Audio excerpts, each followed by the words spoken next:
Livro Psicologia do Inconsciente, por Carl Jung. Prefácio à primeira edição. Este pequeno trabalho surgiu no momento em que, a pedido do editor, comecei a rever, para ser reeditado, o artigo Neue Bahnen der Psychologie, ou seja, Novos Rumos da Psicologia, publicado em 1912 no Rascherches Jahrbuch, ou seja, Anuário de Rascher. O trabalho apresentado aqui é, portanto, aquele mesmo, modificado na sua forma e ampliado no artigo em questão. Limitava-se a mostrar um aspecto essencial da interpretação psicológica introduzida por Freud, com as numerosas e importantes modificações sofridas nos últimos anos pela psicologia do inconsciente. Fui obrigado a alargar consideravelmente o âmbito daquele primeiro artigo. Vários trechos sobre Freud foram reduzidos e substituídos por considerações tiradas da psicologia de Adler. Além disso, dentro da orientação geral e na medida em que coubesse nos limites deste trabalho, introduzi os meus próprios pontos de vista. Devo prevenir o leitor de que a complexidade da matéria vai exigir um grande esforço de paciência e atenção. Também quero deixar bem claro que este trabalho não pretende encerrar o assunto nem esgotar os argumentos. Isso demandaria exaustivas teses científicas sobre cada um dos problemas específicos aqui abordados.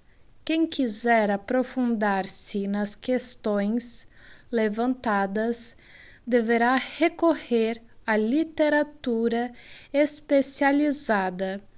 Minha intenção é simplesmente dar alguma orientação sobre as mais recentes interpretações da essência da psicologia do inconsciente, por considerar o problema do inconsciente de extrema importância e atualidade e por saber que diz respeito intimamente a todos e a cada um de nós, julguei oportuno colocá-lo ao alcance do público leigo e culto, impedindo que fosse condenado a desaparecer na inacessibilidade de uma revista científica especializada, levando uma existência formal numa obscura estante de biblioteca.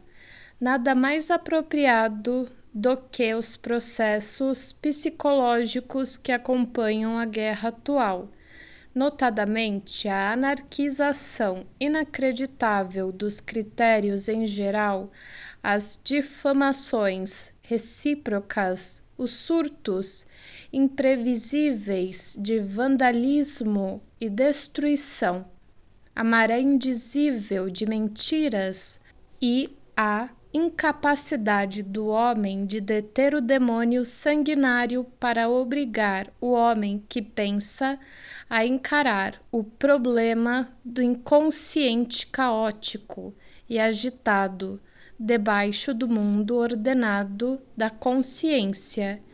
Esta guerra mundial mostra implacavelmente que o homem civilizado ainda é um bárbaro.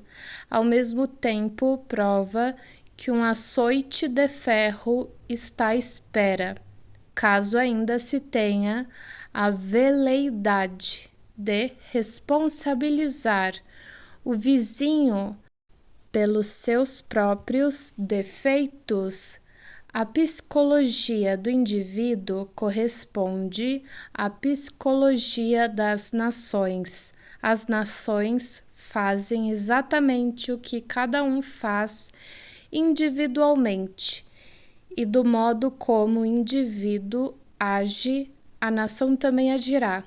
Somente com a transformação da atitude do indivíduo é que começará a transformar-se a psicologia da nação. Até hoje, os grandes problemas da humanidade nunca foram resolvidos por decretos coletivos, mas somente pela renovação da atitude do indivíduo. Em tempo algum, meditar sobre si mesmo foi uma necessidade tão imperiosa, e a única coisa certa como nesta catastrófica época contemporânea. Mas quem se questiona a si mesmo depara invariavelmente com as barreiras do inconsciente, que contém justamente aquilo que mais importa conhecer. Kunast, Zurique, dezembro de 1916. Prefácio 2. Muito me alegra que este pequeno estudo apareça numa segunda edição em tão curto espaço de tempo, e isso apesar do seu conteúdo, que deve ser de difícil compreensão para muitos, redito inalterado em sua essência, salvo modificações e aperfeiçoamentos insignificantes.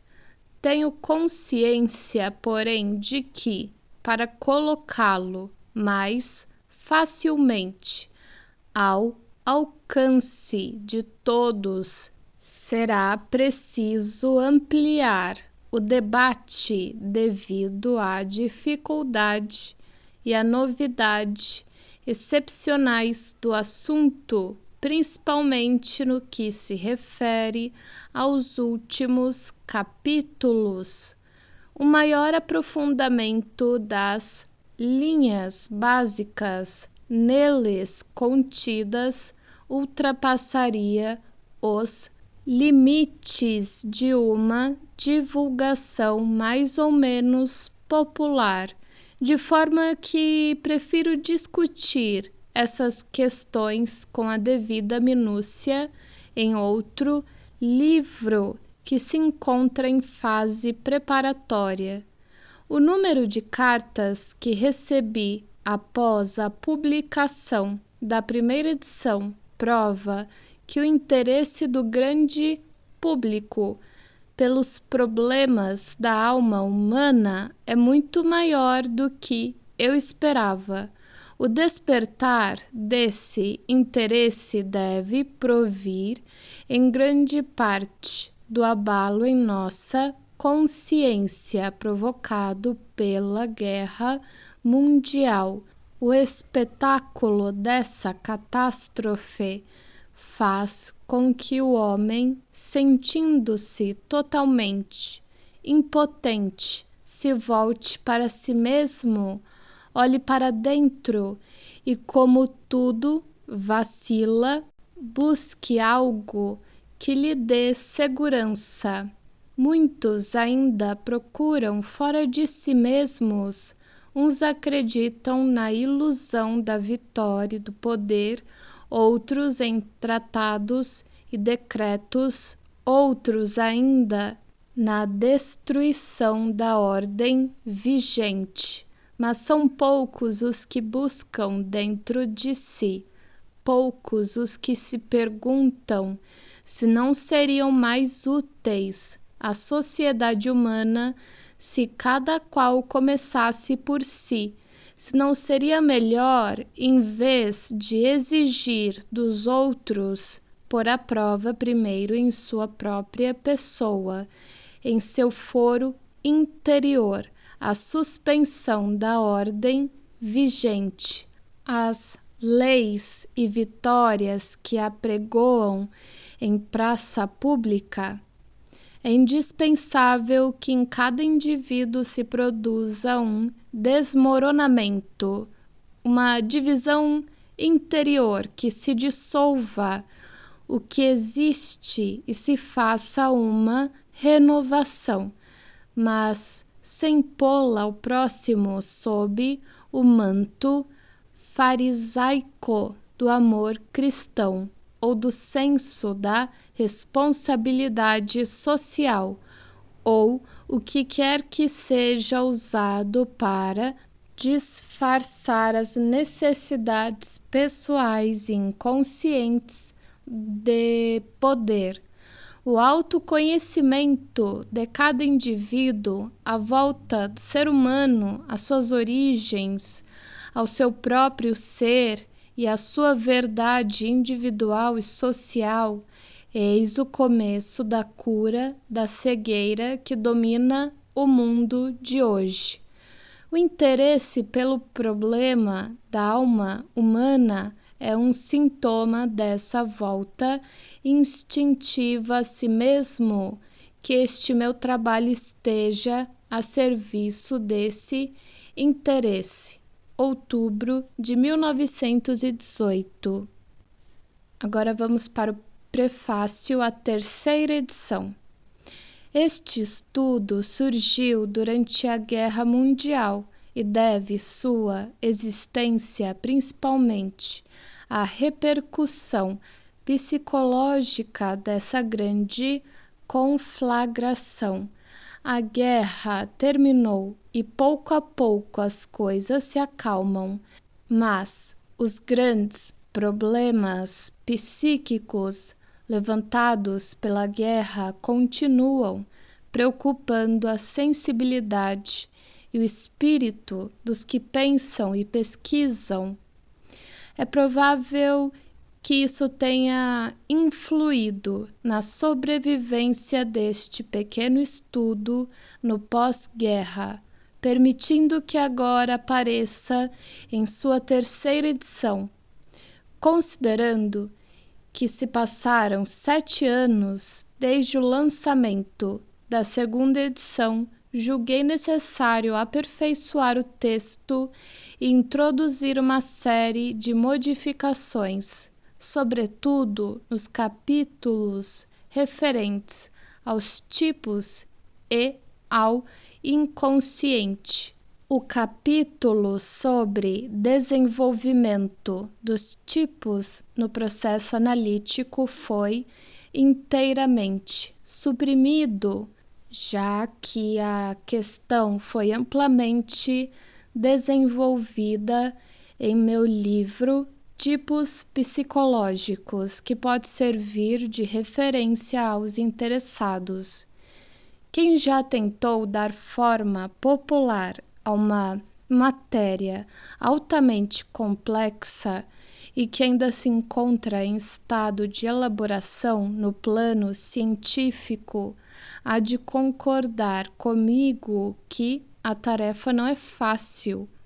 A dificuldade aumenta pelo fato de muitos dos processos e problemas da alma aqui descritos ainda serem totalmente desconhecidos por muitos. Algumas coisas também se chocam com preconceitos ou podem parecer arbitrárias. Peço, porém, que se considere o objetivo de um estudo como este. O máximo que se pode pretender é dar uma ideia aproximada da matéria e servir de estímulo, nunca porém penetrar nos pormenores da reflexão e do fornecimento de provas fico satisfeito se o livrinho satisfazer tal finalidade. Abril de 1926. Agora vamos para o prefácio à quarta edição. Afora algumas emendas, esta quarta edição é lançada sem alterações das múltiplas reações do meu público. Deduzi que a ideia do inconsciente coletivo, a que consagrei um capítulo neste estudo, suscitou um interesse todo especial. Por isso não quero deixar de pedir a atenção dos leitores para os trabalhos importantes feitos por diversos autores nessa área, publicados nos últimos anos no Eranus Jahrbuch Verlag. As informações contidas neste livro não pretendem abranger a totalidade da psicologia analítica. Portanto, muitos pontos são apenas esboçados e outros nem são mencionados. Espero, porém, que continue atendendo aos seus modestos objetivos. Abril de 1936. Agora vamos para o último prefácio, o prefácio à quinta edição. Decorreram 6 anos desde a última edição inalterada. Por este motivo, pareceu-me oportuno submeter este pequeno estudo a uma profunda revisão antes desta nova edição. Assim, muitas deficiências puderam ser eliminadas ou melhoradas, e o supérfluo foi suprimido. Matérias difíceis e complexas, como a psicologia do inconsciente, não se prestam apenas a novas descobertas, mas também a equívocos.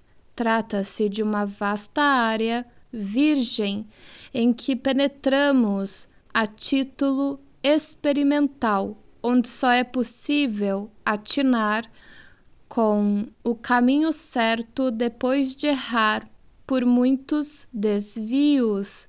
Apesar do meu esforço de introduzir no texto o maior número possível de novos pontos de vista, não se deve esperar que esgotem todos os principais aspectos do atual conhecimento nessa esfera da psicologia. Nesta obra de divulgação popular, reproduzo apenas alguns dos pontos essenciais, tanto da psicologia médica quanto do rumo da minha própria pesquisa. Isso sem ultrapassar o âmbito de uma introdução. O conhecimento profundo só é adquirido mediante leituras especializadas de um lado e experiências práticas de outro. Recomendo aos leitores desejosos de adquirir conhecimentos mais pormenorizados nesse campo, de modo todo especial, o estudo das principais obras sobre psicologia médica e psicopatologia, além de uma revisão cuidadosa dos compêndios de psicologia. Este será o caminho mais seguro para o necessário conhecimento da psicologia médica, sua posição e seu significado. Tal estudo comparativo vai ajudar a compreender a atitude de Freud, que se queixa da impopularidade da sua psicanálise, bem como a sensação que tenho de encontrar-me à margem, isolado, num posto solitário. Acho que não exagero quando digo que as noções da psicologia médica moderna ainda não tiveram a devida acolhida na ciência universitária. embora já se note algumas exceções dignas de registro, o que não ocorria antigamente.